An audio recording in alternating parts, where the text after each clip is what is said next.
Hello and welcome to Week 2 of the 2015 European Challenger Series Spring Split, live from our studio in Berlin, Germany. I'm Richard Polscam, and with me on the caster desk is James Stress O'Leary. I cannot wait. We're into the second week already, and we have some awesome games for you today. Yeah, time has definitely flown by, but with the first week of Challenger complete, let's see where the teams stand. So at the very top of the board right here, you can see LowLandLions White are tied up with Origin and Reason Gaming, and then of course lagging behind is Gamers2, Mouse Sports, and Team Dignitas. And that Mouse Sports you may also know as N Faculty. They had a name change. Yeah, quick swap up here between weeks 1 and 2, but those are the standings after week 1 only, so that takes into account both games played last week.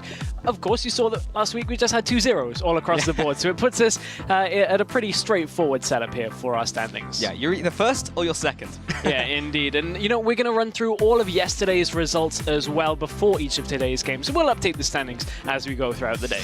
But let's take a look at today's matches. So first up, we have LowLandLions White versus Gamers2, and in the middle of the day will be Team Dignitas EU versus the newly christened Mouse, and then ending the day will be Reason Gaming up against Origin. Yeah, and one of the matchups today that I'm really keeping my eye on is that Team Dignitas EU versus the new Mouse Sports roster. Both teams went 0-2 last week, and being so far into the season now, it feels like we're only 2 weeks in, but remember, that's going to be 40% of the games being done, so another 0-2 for either team here will put them into freefall and make it pretty difficult to get themselves into the playoff stages. Yeah, absolutely. It'll be super hard to recover from this stage stress, but to stay clued in on roster swaps, standings, and VODs from every single region around the world, head over to LLLesports.com. Yeah, while you're there, you can also watch Tuesday's Challenger Series games, including a crazy Origin and Reason Gaming match that we're going to show you some highlights of later, but make sure you check out the VODs page for the full game. Yes, indeed. Definitely make sure to check out that game. But for our first game of today, it's the 2-0 LowLandLions up against the 0-2 Gamers2. Yeah, indeed. And coming into Challenger, who would have thought that that would be the storyline here? That's completely the reverse of everybody's expectations. I mean, you look at the former Nevo roster for Gamers2 coming into this. Everybody said, man, they're going to be so good, so strong up at the top side of the pack. They had to face Origin, and that's a tough opponent to actually, you know, do anything against. So that's a bit of a surprise that they didn't compete quite so well, but another surprise was LowLandLions flew under everybody's radar. 2-0 against Team Dignitas EU. Nobody really expected that. Well, on the topic of LowLandLions, let's take a look at their roster. So in the top lane, it's Morsu. The jungler will be Kairi. Mid lane, it's Cosq, and Visility and Hybrid as the AD carry and support. And as you just mentioned, Stress, LowLandLions did incredibly well last week. They were the clear underdogs heading into the split, but their 2-0 definitely turned some heads. And the team fighting was good, their objective control was solid. The next question is, can they continue to dictate the pace of their games? And that's something last week they did really well, was dictating the pace. And you saw against the Team Dignitas Europe roster that LowLandLions' objective control while dictating the pace was far too strong for them. I think that was the game that we saw 5 Dragons, 3 Barons out of LowLandLions. And you know, tie into that, LowLandLions have a couple of unorthodox picks. They've got some strength in their solo laners that perhaps other teams don't have.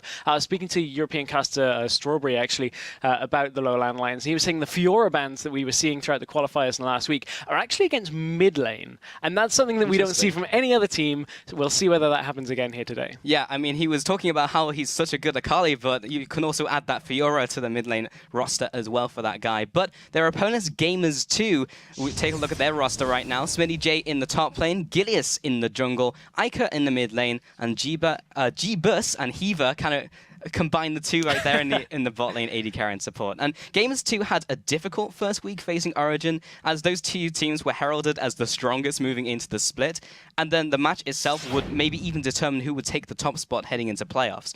But if Gamers2 were going to lose to anyone, it was going to be Origin, but moving forwards they need to see if they can put up consistent performances against the rest of the teams. Yeah, and consistent performances is something this roster hasn't yet achieved. It's something that is well within the realms of possibility for them, but they've had a disappointing start to the season, to say the least. Sure. Obviously, again, we're mentioning they were up against the toughest opponents, but one thing that was kind of evident in those games was their presence from the jungle wasn't as high as you'd expect it to be for this Gamers2 lineup. Gilius wasn't exactly as strong as he would like to have been in that series, I think, to say the least. And we're expecting more from him this week. Yeah, I think that's absolutely fair to say. But these two teams did go to head-to-head yesterday, so let's dive right into the action and see how that one panned out. So the game opens up with LowLandLions trying to three-man push after a lane swapper.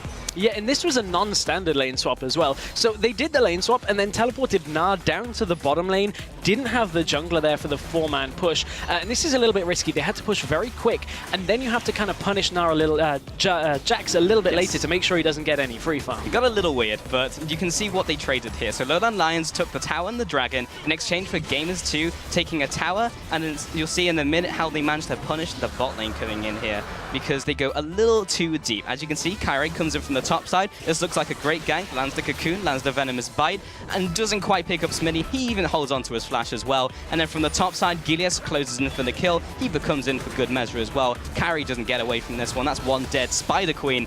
And Morsu, he just managed to escape with his life, but he doesn't save his ally. And LowLandLions overextending in that bottom lane wasn't the last time they did it. They did it again in the jungle. You can see they didn't really have full vision of the jungle, and they're playing like they're ahead in this kind of situation. So LowLandLions invade with only 2 people, give up a few more kills, and from here, Gamers 2 just keep getting kills. Yeah, it's not the best of starts, honestly, for LowLandLions coming into this one. CosQ does manage to get away here, but Hybrid, again, not so lucky. One member gets out, one has to die.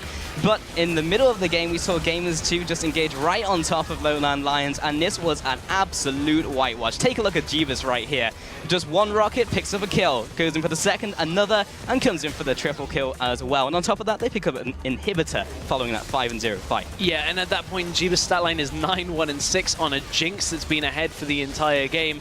And from there, there's not really a lot that you can do against that. Jeebus had such a good game here, and it was pretty shortly after that that the game would actually end. So LowLandLions not actually maintaining their role of victories here. Yeah, LowLandLions just threw in the towel there, but Jeebus, you can see how well he did in that game. 18.0 KDA, had a decent amount of CS, but the amount of gold he had was absurd. 12.7k by the end of that game. And one thing that you were talking to me about quite a lot was CosQ promised or spoke to you a little bit, and he was saying that regardless of how the game is going to go, I actually feel like I'm going to do really well. I'm going to win my mid lane, and he actually proved himself right on that. He, in a very difficult matchup at sometimes, came out ahead from the laning phase. Wasn't really enough to carry the game for the rest of LowLandLions, but he certainly lived up to his promise to you. Yeah, he won that LeBlanc Ahri matchup, even playing as the Ahri. But we also saw Kyrie as well. Did not have such a good game. 0.8 KDA coming into that one. He was just shut down from minute 1.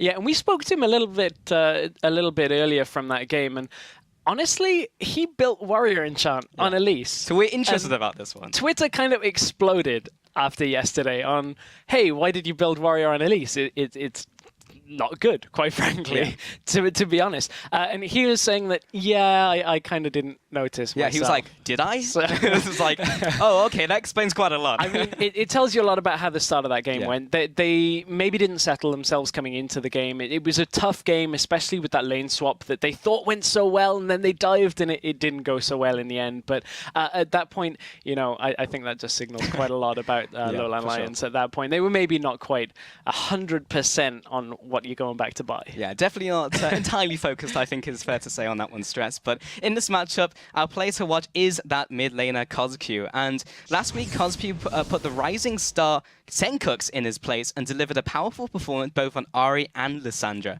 The Dutch mid laner is very confident in his mid lane matchups and is just as confident against Iker as we saw yesterday. So this week, he claims that he can take advantage of Iker's passive playstyle. Yeah, and CosQ doesn't exactly have the most impressive stat line from yesterday, but that was in a losing game. I'm looking forward to seeing if LowLandLions can get ahead, what CosQ can do from being ahead, because that is really where we're going to hopefully see a player like CosQ shine. Yeah, can he just do a little more? Can he go the extra mile is the real question. But, well, we're going to get the answers to a lot of those questions as we move into Champion Select, and if they put any focus on those big players as we saw yesterday, because there was some insane stat lines, and it's going to be down to the opposing team whether they can just start taking picks away. Yeah, and a lot of the picks when we go into LowLandLions games, a lot of the bans, I should say, are actually against Morsu up in that top lane. We saw yesterday in the game, we saw a lot of Aurelia Jax kind of bans. Jax was played yesterday, in fact, on the Gamers 2 side. So we saw a lot of priority over on that top lane role. Gonna have to see whether that happens again.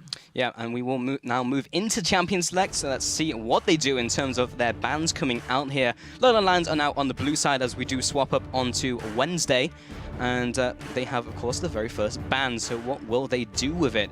I wonder if they aim anything at Jeebus. In fact, they do. Kalista as the first ban.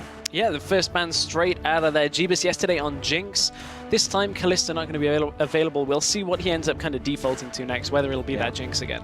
Yeah, maybe even see a Graves. We see a lot of Graves in Europe right now, and they will respond immediately with the Irelia, and then another fast ban of Kassadin from LowLandLions, so taking away that flex pick, and then another ban in the form of Jax. These guys are just flying through the bans. There are so many top lane bans right now, and as you said, there's a lot in this game matchup that is going to be between SmittyJ and Morsu up in that top lane. We're not actually having a lot of the carry top laners left anymore. Some of the likes of Nara still available, a couple of other, you may be looking at Rumbles, stuff like that. Lissandra, another top lane champion, a flex pick, not available in this game. Yeah, this is kind of crazy. Kassadin and Lissandra both taken away there. As you mentioned, top is just losing more and more picks, and then the Fizz comes out. Again, if you haven't seen too much of Fizz now, people are saying you can build him as a bruiser, throw him in the top lane, and wow, first pick Braum from LowLandLions. Oh, okay. I mean, they hovered it, and I was like, this isn't something you sure pick here. That?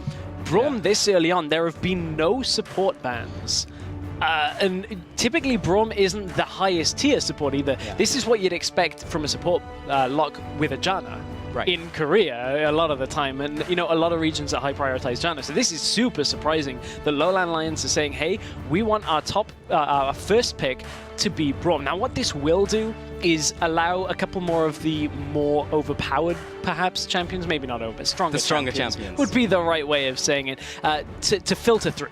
And LowLandLions are kind of seeing what Gamers 2 are going to pick up here and see what filters down. Yeah, we are now on patch 5.3 heading into this week, so Nidalee has had that small change, of course, with the changing forms resetting the cooldowns, so they're still prioritizing that. Gamers 2 come in with this. Of course, we saw Darren Prox pick that one up even in patch 5.3 in a European LCS, and still did crazy well. He even picked up the MVP. So we see that taken away here, and also the Annie for the bot lane. So yeah, both supports brought in very early into the draft. And those are both engaged supports, so if that's anything to go by, there's going to be a lot of engaging in this game. It's not going to be a passive one from now. But another player that has been playing a lot of that Nidalee is Jankos, has been playing it from Rockout. I know they've highly prioritized that during their LCS games. So, you know, a lot of players are saying that it's not as strong as it was, but is still viable. It's still around almost that top tier status. It depends on the player, what their play style is. So I guess we haven't seen it too much out of Gamers 2, but if Gilius wants a champion that he could carry on, Nidalee could certainly be the one. Well, that could be the one indeed, Stress. And LowLandLions, they are taking their time with their next couple of picks. Sitting on the Rengar, have locked in the Sivir, so that reveals a little bit more about their composition. You've got the On Hunt now with the Rengar, and you've got this Knife Cat running at you in 1,000,000 miles an hour. Yeah, and there's a lot of, again, engage, mobility. Braum is going to be able to get into position for his ultimate pretty easily here. And Gamers 2 have got to find some sense, perhaps, of disengage here. Although, I mean, looking at their composition already with the Annie, it doesn't exactly scream to us that they want to disengage all that much. It's like, so, you jump on us, we'll throw Tivers on you and see how that one goes. But exactly. But at this point, I mean, there's a lot of options still available. That top lane has not been focused yet at all, and we're 5 picks in that have been locked in. Nara is still available. Maokai, Rumble, so much still there for both of these teams, and with this much presence in the bans phase for top lane, interesting to see them fall this far. So interesting. I actually locks in the Zed here, which we'll assume will go into the mid lane, along with the Corki, but we'll touch on that in a second, which will no doubt go to Jeebus. But Kozki was talking about how Aiku is a passive mid laner, and he's picked an Assassin on day 1 and Assassin on day 2. He's trying to prove Kozki a little wrong here. Yeah, and there are a lot of mid lane picks open as well still here. I mean, you've got picks the likes of LeBlanc, Ahri, you know, each one has a fairly different matchup against Zed. Zed is, I mean, Zed's a pretty, I don't want to say safe, because he's not safe in the mid lane at all. It's all down to the player. But Zed isn't exactly a mid laner that I'd like to first pick into a lot of matchups. It's so dependent on the exact matchup that you get and on what's banned out here. But with a Nidalee jungle and an Annie support, they're desperate for some kind of AD, and this game has just been blown wide open. I don't even know what to say anymore, Stress. Look at this. So they block in the Ahri up against the Zed matchup. We'll touch on that one in a second, because Wukong brought in from LowLandLions. They have the Rengar, and we were talking about top lanes and how many picks have been banned away from the top lane. We've already got 5 there. Has that just opened up the field to allow a Wukong into the game? Normally I'd say no, because Na's available, but Yeah. it's been locked in. So at this point, again, there's engage potential out on LowLandLions. Not as if Na doesn't offer you that, but we talked about Morsu and LowLandLions having a very dynamic picks and bans phase. This certainly is dynamic. We haven't seen Wukong since he was a jungler right the way back. So at this point, LowLandLions with a top lane Wukong, man. That brings me back to like Pantheon Wukong era. That was a long time ago. Yeah, and Gamers 2 have a couple of options. They could opt for more magic damage if they went for this Rumble. Maokai would also, add to their team fight, but at this point, there is so much damage on Gamers 2 right now. Okay, so there's the Rumble. We mentioned him before as a potential top lane pick, along with the Nod. They actually bring it up against the Wukong, and we'll be having that matchup. And of course, we also skimmed over the Corki pick up there, but now we see the full compositions in, and that is a lot of mobility, and you are going to dive on someone, and LowLandLions is going to kill someone. Yeah, one thing we didn't hello. quite pick up too much on was the Ahri pick into Zed.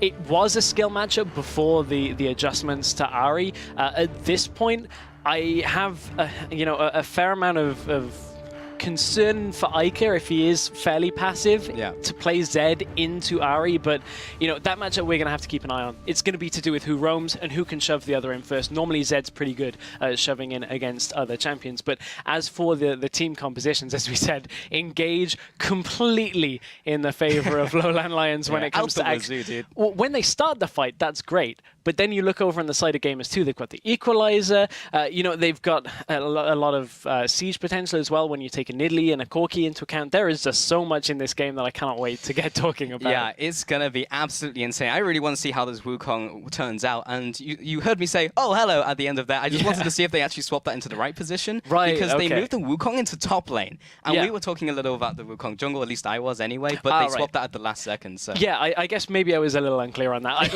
as soon as the Rengar's there, I was expecting just to clear up any confusion. So. But it is LowLandLions, so they could play anything mid. Hell yeah. But we are now getting into our very first game of Week 2. LowLandLions busting out the Wukong this time on the blue side, up against Gamers 2. Now swapping up to the red corner, and they have gone for a little more of a meta composition that at least we can understand the champion picks that they've come out with. But well, I mean, you say that, but LowLandLions, let's take a look at it, because Wukong just isn't exactly a standard laner for top lane, but when you look at what his role is going to be, it's not too dissimilar from other champions that we've seen. It's not too dissimilar from a Na with regards to engage and a lot of that AoE potential. So that's what they're going to be relying on. And of course, with the Sivir ultimate, they should be able to get Wukong in there more easily than if he was on his own. And speaking of getting in places fairly easily, LowLandLions pick up the first ward of the game. Yeah, they do. And they move on to the second. They do see it placed down just before it stuffs up, but they don't manage to take it out. That's a spear right to the face onto Cod's Q, who'll be taking a bit of damage there. At least Gamers 2 know exactly where they are. Icon now sitting in the bot side. And of course, he does have that warded, so he has a little bit of early warning before they move in. You can see the bot lane of Jeebus and Heaver have pushed up, put those aggressive wards down for their own information. Yeah, they have a ward that's almost standard. Normally you'll see this one by the turret the other side just to spot out a lane swap. And honestly, I wouldn't be too surprised to potentially see a lane swap out of Gamers 2 here, because Wukong is a melee champion. He doesn't exactly have all that much in the way of farming, especially when he's getting zoned out by a champion like Annie. So if they can get the lanes to sit well, it may very well go in their favor. And you can see that they have spotted the bot lane here. I wonder whether Gamers 2 are going to recall. Now, Rumble isn't the top champion in a 2v1. In fact, he's not that great himself, but I would hazard a guess that Wukong is probably a little bit worse. We'll see. I mean, back in the day, when we did see some Wukong top lane, people would talk about the incredible all-in of a Wukong level 2. So we'll see if that comes to fruition. But bot lane Hybrid is already whacking away at Heaver. He's taking a fair bunch of damage. But yeah, it kind of like spikes at level 2 and then plummets. And then that's your laning phase. Well, we'll have to keep an eye on level 2 top lane. But it is standard lane matchups that we have got so far. And You know, this bottom lane, Corki Annie, that is just burst central right there. And Sivir can only spell shield one thing off. And remember, this Braum was the first pick into the lane, so this tanky frontline support is going to have to absorb a lot of damage, and they've already traded a lot back onto Hiva, as you can see. Yeah, he is taking a bunch of damage, but Visibility has been the one who's been taking on the side of LowLandLions. He's the AD carry. He wants to be the one getting near to those minions. Jeebus is already aggressing up, does manage to Phosphorus Bomb or Spell Shield the Phosphorus Bomb, and Hiva doesn't get his own damage onto Visibility as well. Hybrid was just doing a good job of sitting in front of him. So damage exchanged, but they're getting fairly low down there. Yeah, and they didn't land the Q from Braum there, and that's a significant part of the ability to trade in that bottom lane. And honestly, they're going to need to rely on that a little bit more if they're going to want to take this. Yeah, indeed. And now we take a look at the mid lane as well. Iker up against CosQ, and look at the farm differential. Yes, there's a minion wave there, but it's 17 to 10 so far in that Zed-Ahri matchup. Yeah, but bottom lane, here comes Gilius. Oh, they're trying for this gank, and it's an easy kill onto that Sivir. The spell shield did not do much against the auto attacks from Jeebus, and that was just as clean as it gets. Yeah, LowLandLions held onto all of their summoners, though. And, you know, although that is a completely successful gank out by Gilius, great start onto Nidalee. That's what you really need to do. Get into lanes early on, utilize the ability that you have and the strength that you have early to get yourself through what can potentially be a bit of a dip in the mid game. So Gilius doing a great start. We already talked about how much he has to do this week. Yeah, and he places down that aggressive ward, so he's going to even try and push into the jungle of Kairi. Now, throws out that spear onto CosQ. He's seeing it as turret, so pouncing into it would not be the smartest of decisions. We've seen Nidalee's pounce into towers before in the Challenger Series.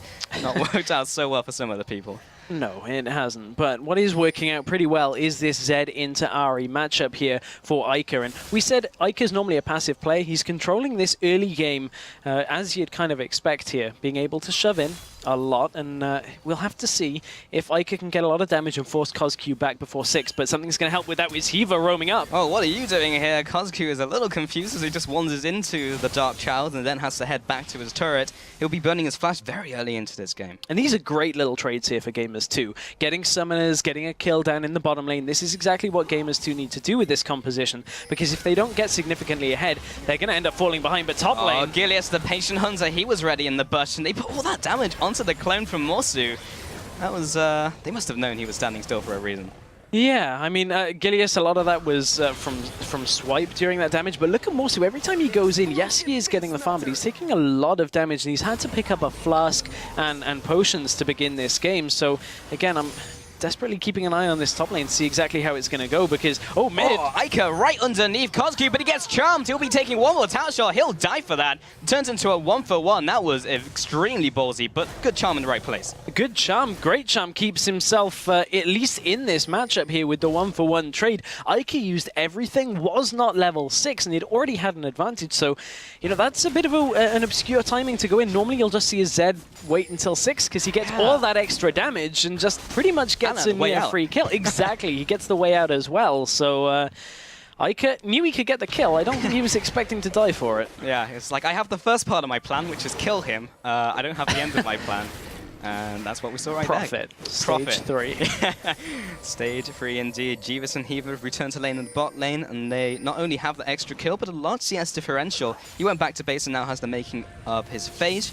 So is on his way to his Trinity Force and getting that mid-game spike. But Hybrid now putting, again, more auto-attacks onto Hiva. I'm not really sure how he keeps getting in melee range, but Visibility is on the backside just waiting to try and follow up with the damage. Gets one auto-attack, just needs a couple more. Brewmine Blade comes in, and then the 2 versus 2, they pick up a kill. Jeebus responds with some damage, but Kairo's thinking about a gank, and he's still there. Top lane, though, you do have the Cyclone coming out, harass more than anything. It's funny when you kind of use that in that terminology, but Jeebus now heading up as well, just walks back into 1 versus 2. Hybrid again somehow manages to connect the Q. Visibility now taking some damage from Gilius from the side. He'll be jumping onto him. There's the pounce, but Kairi is there for the counter gank as well. He'll be going onto the turret. What is it with Gamers 2 and not having an escape route? Gamers 2 just all in without any kind of out. You can see the strength of this 2v2 down in the bottom lane here for Sivir and Braum. As soon as they're not getting bursted down by this Corki Annie, they can survive through a lot, land the Q from Braum, get the stun and so much damage from Sivir, but it's heavily reliant on them actually getting all of the skill shots down in the bottom lane. And, I mean, we saw top lane as well. Morsu just ulting in the face of Smitty J. We see Smitty J ulting the wave down. And it's a show of force. Yeah, show of force with the ultimates. Both top lane is just teleporting back up there as well, leaves us in a position where neither team is going to have that teleport available for any kind of dragon control. Yeah, and now we can take a little step back right now. 7 minutes 30 into this game, we've already had 6 kills. Gleus now able to walk through his jungle a little more clean. He has picked up the Trailblazer here, as has his counterpart of Kyrie. Yeah, they have. And other pickups here from the items. I mean, Gilius dying there actually does a fair amount of damage to the ability of Gamers 2 to fight LowLandLions in the bottom lane. BF Sword picked up onto Sivir is a massive spike in power here because Jeebus only really has a Sheen, and yes, that's going to give him a little bit of that upfront burst damage, even more so, but the trades that Visility and Hybrid are going to have, the sustain that's going to come from the Relic Shield as well, allows them to completely fight this. And ooh, I thought Gamers 2 maybe wanted to fight Morsu there, but his ult was still not available. May have been in a lot of trouble. Does clone himself out of there. Yeah, he was good to go, and I'm just excited to see how he utilizes the clone, because we just have not seen that mechanic in such a long time. See if we can get any sick jukes off, but he still has his flash and still has his ultimate just in case he needs it a little bit later. He is only slightly behind in that lane up against Smitty J, in fact, so he's actually not doing too bad, and of course it's all about that team fight for Wukong when he gets into the game, so this is going to get even more explosive than it already is. I wanted to say it's going to get explosive, but I think we're already hit that stage. We are a little bit past the beginning of that already, but you know, CosQ is struggling a little bit in this game, and a little bit is a little bit of an understatement, because 47 CS to 76, Iker is completely dominating him in this game, and honestly, CosQ said he felt confident that Iker was going to play passive. Iker has been anything but passive here in this game. Still has his ultimate available, so may you see him go in again, but both junglers are around this mid lane area. They understand the importance of both of these assassin mid laners getting ahead and staying ahead, so it really could all be on that next kill in the mid lane. Yeah, Iker has done such a good job in this mid lane, even with the over-aggression at the start, still kept up that large CS advantage, as you mentioned. Bot lane also ahead, so every single lane from Gamers 2 is ahead. They picked up those small advantages earlier, and yes, LowLandLions managed to respond with their own kills, but they're still lagging behind in this game. 10 minutes into this one now, and they have started to go back and pick up some of those trinkets. In fact, the blue trinket already picked up by Visility. So he's going to be able to spot some of those ganks coming in as we head through into the mid-game. Kyrie looking for a gank into the bot lane as well. And pings do go down into the bot lane, so they may even know he's there. He may have been tagged by the visual, maybe not. They go straight onto Visility. Kyrie's there for the counter gank. He was using his ultimate fill of the hunt, but not enough to save his ally. Gilius gets pinned down by the bowler, and Jeebus turns around. There's the Tibbers, has another stun to offer, and throw down onto the bot lane of LowLandLions, and that's another 2 for 0. What do they do with it? They move on to Dragon. Great flash engage out of Heaver, and again, it's all about the burst from Gamers 2. And, you know, pair that with some spears coming out. Iker ults into Kyrie. Coming in from the side, he does land the Razor Shurikens. Pop goes the Rengar. He goes down, and that's not yet another kill for Gamers 2, and he'll just come in to assist for the Dragon as well. Kyrie really wanted to get that extra health at the end. Did get it, but it wasn't enough. And LowLandLions will go pop. 6 kills to 3 currently in this game. Oh, CosQ. That's a long-range spear, means that there's no follow-up here from Gilius. But this is suiting Gilius' playstyle a lot better than we saw in you know, last week's games against Origin. We talked about how Gilius really wasn't having an effect, but Gilius has been bottom lane. He's been mid lane. He's just getting into the different lanes, just making sure that his laners are getting their advantage. And Gamers 2 are in a great position because of it. Yeah, top lane, once again, that Wukong just trying to farm away up against Smitty J, but so much damage as he just overheats and puts even more pain onto that Wukong. And still have to see if this pays off, because this is the main different pick of this game, and LowLandLions kind of trick card. Equalizer. Underneath the tower, has the Flame Spitter, will be taking down that Wukong in the top lane, and he just walks away with it as well. So Smitty J so far ahead in that lane. That lane bully is just so difficult to deal with. It is. It's so difficult. And you can see that Morsu is really struggling here when it comes to actually taking the fights. He's not too bad when it comes to farming, because he's just going in, getting farm and backing out. The clone's doing a fair amount of work there. But at this point, you know, Smitty J gets himself a kill, gets himself a needlessly large rod. He's almost at getting Azonia's hourglass there as well. And that's just a big power spike here for Smitty J. As soon as he can get into fights here, yes, he's not running the magic penetration that we'd normally see out of Rumbles, but this is something that he desperately needs against his lane matchup. And it's going to add to the power of when he gets to fights by quite a significant amount. Yeah, of course, magic penetration is the way to go typically as Rumble, but he's just adapting to the situation in this one. So that, looking towards the Ravenous Hydra, in fact, from Morsu, has picked up the Tiamat and the makings of it so far. Interesting build route from him, so into this game. Now looking at the jungle, Gilius actually opts towards the Magus enchant over the Juggernaut. So he's gone for that route this time, and I assume that's intentional. Kyrie heads into the top lane, looking for this gang to come in. Morsu just has a flash, and also the Cyclone as well. He'll be able to pop that in a second. Smitty J is overheated. He doesn't have any chance to answer back onto that gank, and they will get that kill for a 1-for-1 in total in the top lane. Finally, LowLandLions get that ult working, but bottom lane... Tibbers comes down, but the stun was blocked out by the spell shield. Gilius looking to get on top of them, but there's no hunted, so he can't get in range with his pounce. And Hybrid just looks to take point and push them away as they maybe look to go a little bit deeper. Hybrid even saved his ultimate there, so any kind of attempt again from Gamers 2 can be deterred a little bit, but it's a red buff steal that they want. Gilius is actually out on his own here, and looks like LowLandLions are going to be able to protect. Oh, Hybrid saying, get off my lawn, Gilius, and Or Gilius not. says, no, I'll be taking this red buff, and maybe I'll just kill you as well. Hiva coming in from behind. Vitality blocks yet another spell with his spell shield. Kyrie came in from the top lane and is able to repel that, but Gilius got what he came for. He took the red buff. And LowLandLions White actually have the advantage in the lower esports vote. People are thinking that they will run away with this game up against Gamers 2. I think a lot of people might be surprised about that, with LowLandLions still certainly on a lot of people's, or under a lot of people's radar. But something important there to note is that the red buff trade is actually equal, because Morsu just went and stole red himself from the red side jungle. So Morsu actually uses his teleport to save this tower from going down. And Gamers 2 kind of just have a lot of that pressure they just established neutralized. Yeah, so that first tower of the game has gone down. Gamers 2 are still ahead in this game. I wouldn't call it commanding just yet, but Gilius will be also taking this blue buff, and of course he will be getting it as well. Ica doesn't have too much need for it. He lets his jungler take that one away. He'll be quite happy. And now Kozq moves up to the top lane. Maybe even looking to try and take out Smitty. Something could open up here in a minute, Stress. He's sitting in from behind. He does have the Equalizer, but Spirit Rush is available from Kozq. He takes a lot of damage from the Flame Spitter to start up, and Smitty J will overheat. So Kozq just have to burn his ultimate, and Smitty J only did that from one Flame Spitter. Yeah, that's so much damage right now, but honestly, Gamers 2 have a lot of damage just in general. They've reached some item breakpoints that are super important. You can see the Trinity Force on Corgi with the Sorcerer's Boots. Over on Zed as well, he's now got Brutalizer and a Bilgewater Cutlass, so that is a big amount of damage that it's going to be difficult for anyone on LowLandLions to be able to take. And again, that Zhonya's Hourglass is pretty much just about to be completed as soon as Rumble backs next. Ica wants to go in. Gamers 2 trying to take control right now. Morsu takes some damage. He will be hit up by the death mark from Ica. It's not enough damage. Kyrie did choose to ult there. We'll be throwing out the bowler to lock them down with the snare. But again, they just push forwards, and now 3 towers in favor of Gamers 2. They're starting to ramp up. Yeah, and they knew Visility was down in the bottom lane, so they were comfortable to leave Jeebus pushing top as long as they didn't engage. And you could see that Zed goes in, forces people off the tower, but Jeebus goes in for the 1v1. He knows he doesn't have ultimate, but he does have the flash. He has to burn it. He may still be dead. He doesn't need to. The minion wave was right there. He could supply the auto attacks. The 1v1, that should not happen. Ica now goes into the bot lane, takes out the AD carry as well. This is going from bad to worse. Kills all over the map globally. Man, this is all Gamers 2 right now. They are completely ramping this game. Morsu.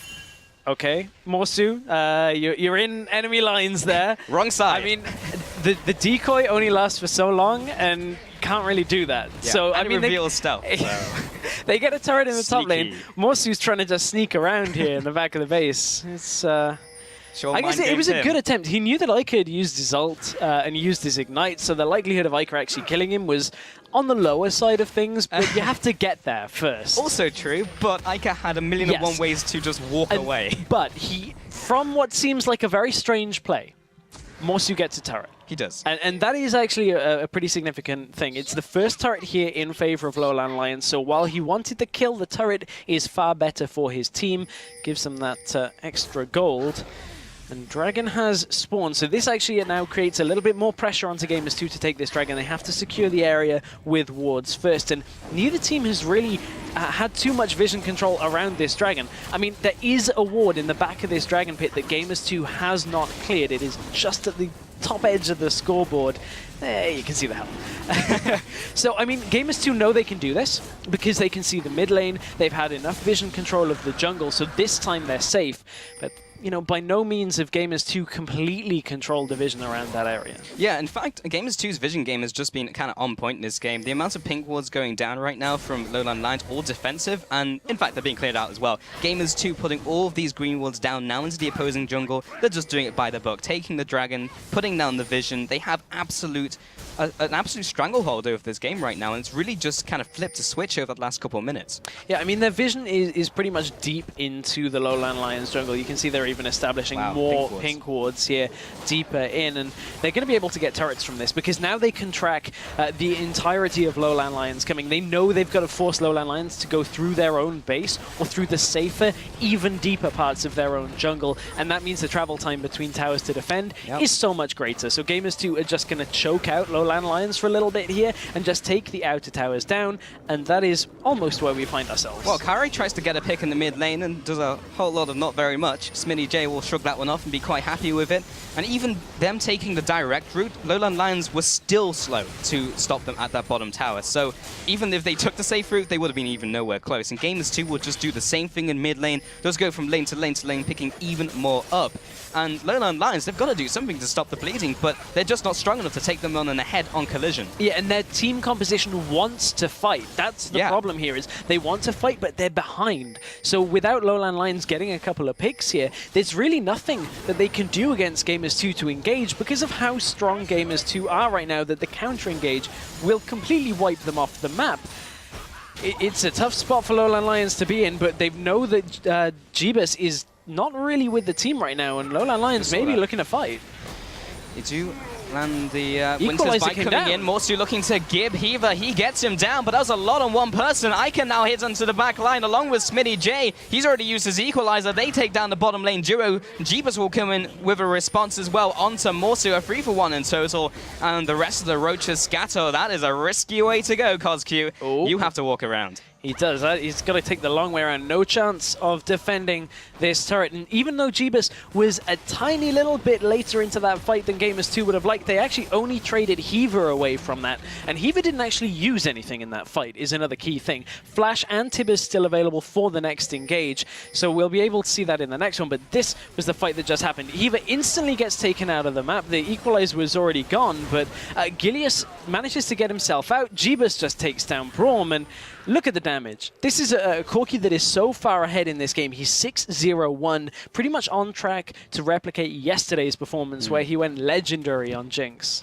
Yeah, and wow, that was a lot of fun going to him as well. He's in a very good shape, and after that team fight as well, LowLandLions, they burnt so much on just trying to kill one person, and that person was Heaver. And yeah, if you're bursting all of those ultimates on Jeebus, it might be worth it. You're taking 6 kills off the board, but Heaver will be quite happy to hang on to his Flash Tibbers. And CosQ, oh, there is the Flash. Well, he just needs the Tibbers itself. Smitty J follows up with the damage. CosQ Spirit rushes sideways into Spearcat. She kills him. The problem is LowLandLions are, again, very similarly to yesterday, pushing out into areas where they don't have vision, and you're handing the kill to Gamers 2.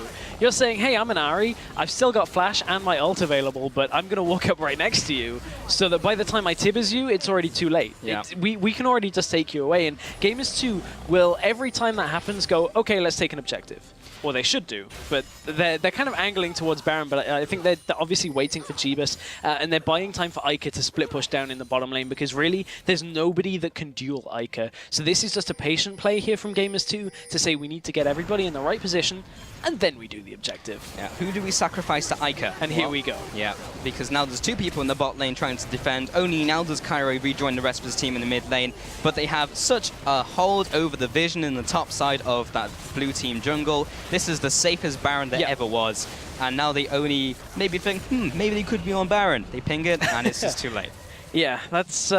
oh, Charm is missed. Ica now can go in. Oh, that was just the signal to go. Lands the death mark as well. Oh. Lands one more auto attack, and he's out of there.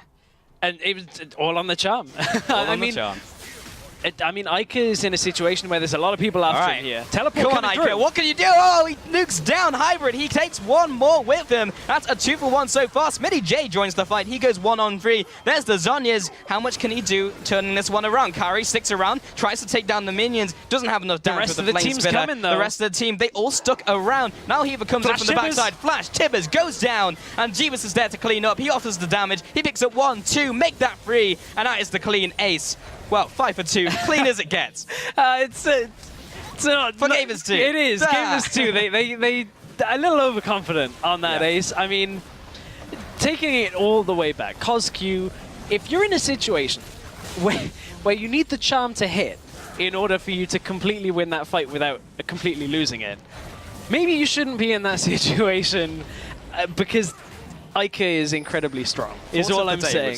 Yeah, I'm just saying, if you're trying to get that kill, that's maybe a kill that's a little bit risky. But Jeebus knows that he's not in too much danger, I would suspect. But yeah, it's a little bit of overconfidence from Gamers 2. Going in 1 by 1, yes, they trade the kills, yes, they get an inhib, yes, they get full control of the game, but that's one of the things they have to be careful of when it comes to playing teams that aren't quite so far behind in this game. Gamers 2, since the moment they stepped onto the Rift here, have been in full control. And LowLandLions really haven't felt like they're competing. CosQ always having to ult himself away, and it's a tough spot to be in. Yeah, I've lost count of the amount of times that the ult has had to be a defensive one from CosQ. And that's yet another Dragon going down for Gamers 2. I think that makes it 3 now for that team. No, make that 2. I'm good at maths. And they move into the mid lane, and they'll just be taking yet another inhibitor. They'll be trying to siege this one in, but they also have those Baroned up minions to tank up the tower. And this is kind of last chance saloon for LowLandLions if they want to do anything. More so from the side, lands the ultimate onto 2, tries to get forward as well, but he dies before he can do anything. Ica comes in, lands onto Hybrid. Will he pop? Not quite enough damage, doesn't have the shuriken over the top of his head. And that is a 1-0. Should be enough to pry themselves into the base of LowLandLions. And that should have been the kind of engage, perhaps, that Morsu's looking for. Oh, Jeebus is going in. Oh, it's go time. There's the big one right onto Facility. He bites the dust. Gideus comes in, managed to snipe off CosQ as well. Hybrid, the 2-man army along with his Rengar. I don't think they're going to pull off a miracle here. And Gamers 2 will just solidify their victory. They'll take all 3 inhibitors. Bot lane's pushing in. There's nobody to wave clear here, so it's tutorial style out of Gamers 2, taking down all 3 inhibs. But I mean, Gamers 2 have just reached their power spikes and just never let go. And LowLandLions never had an opportunity to get their comp working. They wanted to team fight, they were behind and couldn't team fight, and Gamers 2 exploit that. Yeah, we never saw the full extent of what they wanted to do. That being from LowLandLions, because they were just punished from minute 1, and it was just hitting those power spikes, hitting that Trinity Force, and running away with the game. Impressive showing by Gamers 2. Yeah, and while I don't think the game itself was reliant on those picks, the Wukong pick is something that we don't see too much, and I wouldn't write that pick off just from this game, because Gileas had an impact in the early game that completely dictated the pace. And it didn't matter whether you had a Wukong or a Nara or whatever top lane. You can substitute anything. Yeah. At that point, Gileas got the bot lane ahead. Jeebus was getting a lot of damage. You had the trades in mid lane, trades in bottom lane, and it could have gone okay for LowLandLions when they got the BF sword on Sivir, but Gileas comes back down to the bottom lane, makes sure that they punish them, and Gamers 2 looking a lot sharper this week. Yeah, indeed. And we even said this at the very start. They need to put up these consistent performances against the rest of the teams. Of course, Origin was going to be their big target to try and take down in week 1, but that's a tall task. And now they're performing up against these other teams. And that makes them 2-2 right now. That means LowLandLions are also 2-2. So they're actually paired up in the leaderboard, and we'll see how they progress through the weeks. But yeah, if Gamers 2 keep performing like that, clearly they haven't been unmotivated by or demotivated from the first week stress. But we're going to take a quick time out, but when we get back, Team Dignitas EU and Mouse take to the Rift once more. We'll see you in a sec.